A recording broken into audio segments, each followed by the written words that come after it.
The Bugatti is a company that has created its own legacy. The Chiron, whoa, it's liked by many, many women.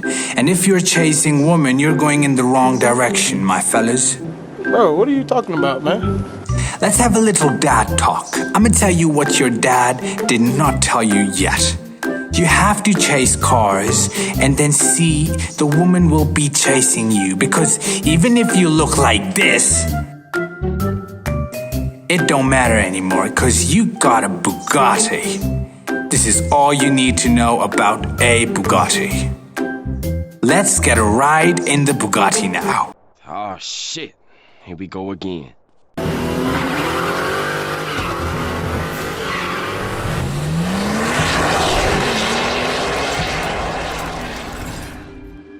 The automobile's Ettore Bugatti was founded in 1909, and it was a French manufacturer of cars.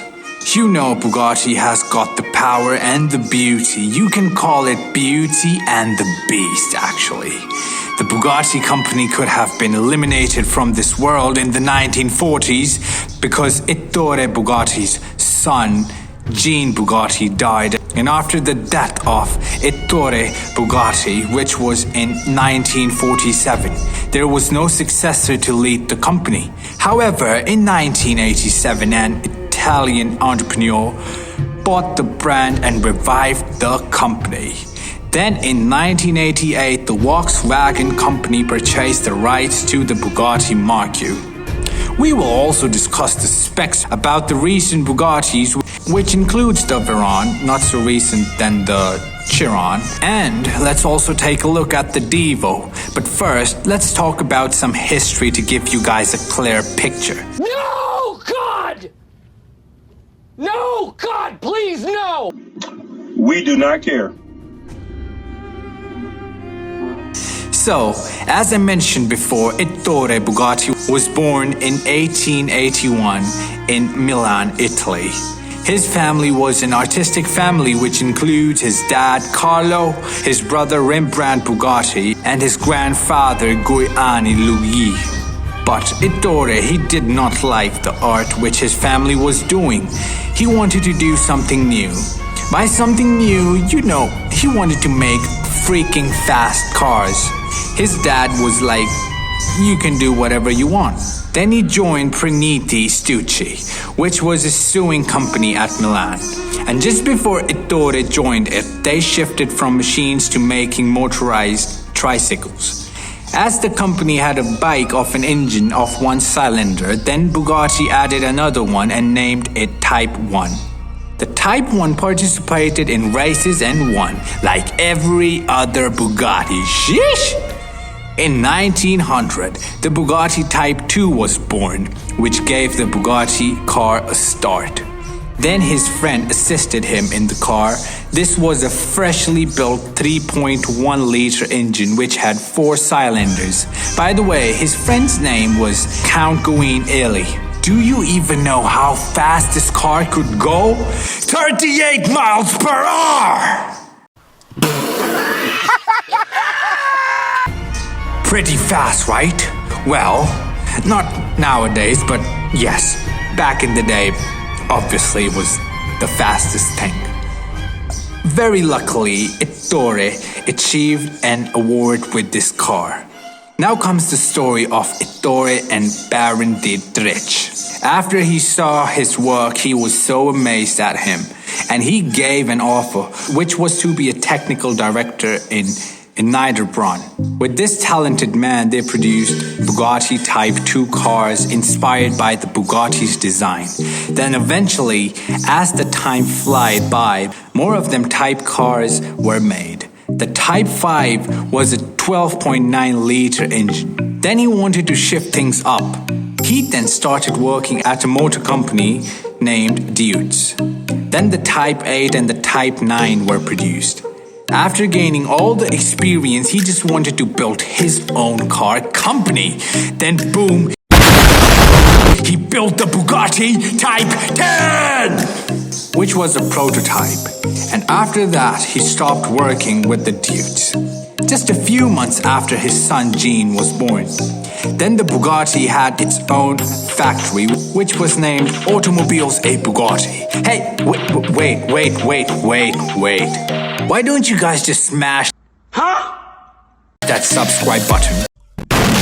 Don't you like cars and biscuits? Come on, I'm waiting for you to tap it and also tap that bell icon. Thank you. Officially, the Bugatti started producing cars when it made the Type 13. It had a 1.4-liter engine which had only 30 horsepower. And it weighed till 700 pounds. I just want you guys to focus on something. What is that? Is that an egg-type grill? Was Bugatti inspired by an eggy? To be honest, it does look kinda ugly. You're naturally beautiful. I'm ugly! Okay? If you compare today's Bugatti with this one, it is ugly. After the 1900, the Type 18 was pretty in. This was a slick two-seater and had gold accented to it, which had an engine of 5-liter and 4 cylinders. This black beauty, well, that's what I think it should be named if I was Ettore. Wait a minute! Who are you? Anyways, this car is also known as Black Bess because it's a Black Bess, and Black Bess here can do 100 miles an hour.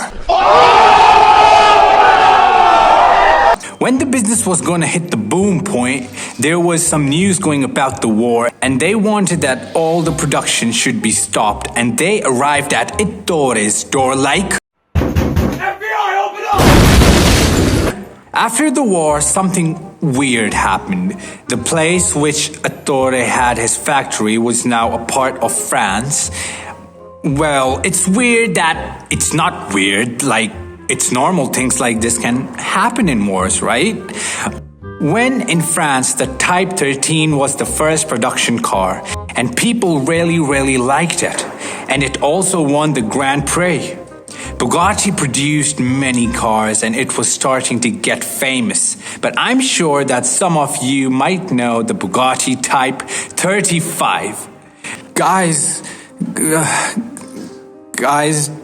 did you know how many victories this car has? Over 2,000! This car had a 2-liter inline engine with an overhead cam. This beast could rev to 6,000 RPMs. You see, Ettore was a brilliant son of his father. He knew that heavy cars ain't that much of a deal. The real deal is how fast can it go and how smooth the handling is and the responsa. So for this, to make the car lighter, he made a hollow front, forged axle with sealed ends. The Bugatti also entered a Type 35 in the Targa, Florida. Many people expected that Bugatti would lose, but it's a Bugatti. They always win, just like me. Why the you lying? Why you always lying? Bugatti came first and took the medal to its home. Bugatti won from 1925 till 1930. After that, Ettore was probably getting bored of the design with no roofs. So he said, I will build a car with the roof. And there you go, voila, Type 44.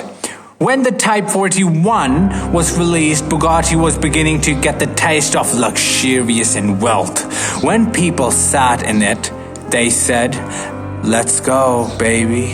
Then Jean, his son, became head of the racing and design team. Then the SC57 Atlantic was produced. Oh my gosh! This car is still safe in some parts of the planet Earth, I believe. Yes, I really do. And now is the sad part. Jean was testing a car and he died in it due to a cyclist who came cycling on a closed track.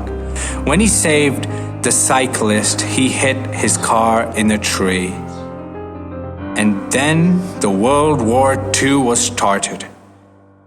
They dropped bombs on the Bugatti factory, and then his wife Barbara passed away. Sadly, Ettore became ill and spent his last months at a hospital. Ettore was a really good guy. He had mercy on his employees, and he paid them according to what they deserved so that they could be happy. Then Ettore, his most youngest son, took over the Bugatti and designed a newer model which was named Type 101. The first original Bugatti trademark went under 1956. But then an Italian entrepreneur purchased the brand in 1987. Say hello to Roman Artioli. Then in 1991, the EB110 was released! Wow, modern and powerful. This beast had a 60-valve quad-turbo charged V12 which could make 540 horsepower and also was a all-wheel drive, baby. Then came the EB110 Super Sport, which was lighter 300 pounds less and made 590 horsepower. And why? Stupid economic recessions. Then yes, an economic recession hit. The company went bankrupt in 1995. Then, as it looked like everything was finished, it was not. Because then, Volkswagen rose from the ground like, I'm gonna buy the Bugatti, baby. They bought it for, I guess, $55 million. The same year, Volkswagen bought the Lamborghini, the Bentley, and the Rolls Royce. Yeah, boy. And then came the Bugatti Veyron, which was released in 2005 after 7 years of hard work. Was also made in the city in which the original Bugatti was first made. This car had an 8-liter quad-turbo and 16-cylinder engine. This could put a total of 990 horsepower and could run at 253 miles per hour. The brake discs were made from carbon fiber, silicon carbide, then Black Bess revived from the ground and said, you better give me some new style as well. This car was built with real 24-karat gold accents. The Bugatti Chiron, the legendary world's fastest production car in the whole entire universe. This has a 8.0-liter quad-turbo charged W16, and it can produce more than 1,400 horsepower and 1,600 Newton meters of torque. And it's a 7-speed dual-clutch automatic gearbox. This car can make your pockets empty by just taking $3 million from you. Now, about the Bugatti Divo, well, the engines don't make much of a difference. It's the same engine in both cars. However, the Divo is only limited to only 236 miles per hour. So, the Chiron is definitely faster. Okay.